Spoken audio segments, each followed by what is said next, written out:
Alors, maintenant que ZBrush est ouvert, nous allons regarder donc les bases de l'interface. Alors très rapidement, il n'y a pas forcément beaucoup de choses. Alors ça paraît énorme.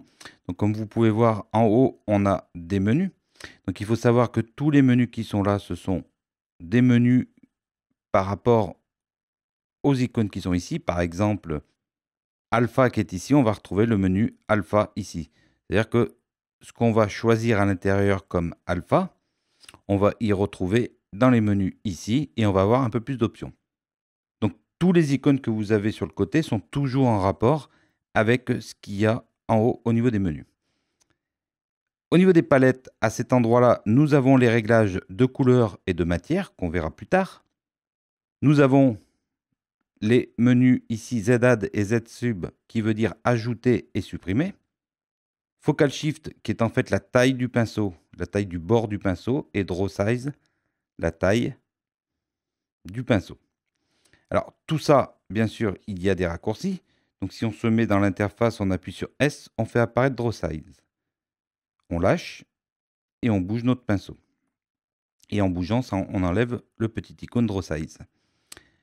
Pour sculpter, on va utiliser la touche Alt qui va nous permettre donc de passer de Z-Sub à Z-Add. Alors tout ça, on le fera en sculptant. Et on a le réglage d'intensité qui est ici. Raccourci clavier, comme vous avez pu le voir, U. On peut régler directement. Donc quand on laisse la souris sur chaque bouton, les raccourcis clavier apparaissent directement. Voilà. Et sur le côté, nous avons les navigations. Donc la navigation de l'interface et tout ce qui est primitive ZBrush et d'autres options.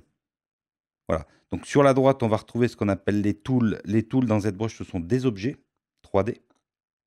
Et sur la gauche, nous allons retrouver des outils 2D ou des brosses. Ça va ressembler un peu à Photoshop. Donc on va avoir des brosses ici où on va pouvoir régler la forme de brosse, la puissance de la brosse et ainsi de suite. Et nous allons retrouver justement les alphas. Ce sont donc des images qu'on va pouvoir mettre dans les brosses, comme dans Photoshop, et des textures. Et nous allons retrouver aussi des matières. Donc les matières sont par contre utilisables que sur ZBrush. Et la couleur. Et tout en haut, nous avons les réglages de notre pinceau. Voilà. Très facilement, l'interface se trouve comme ça. Alors tout se fait après directement dans la fenêtre 3D qu'on trouve ici. Alors c'est pas tout à fait une fenêtre 3D, c'est une fenêtre, on va dire 2D et demi. On va pouvoir bouger très facilement à l'intérieur, donc nous allons voir tout ce qui est raccourci. En haut, nous avons un bouton Quick Save, donc pour sauver rapidement, à savoir que le Quick Save, on peut l'utiliser et il sauve toutes les 10 minutes. On verra à quel endroit on va trouver ça. Et ici, See Through, qui va nous permettre de mettre en transparence ZBrush pour pouvoir mettre une image en arrière-plan. Donc tout ça, on va regarder plus précisément pour bien comprendre comment fonctionne l'interface.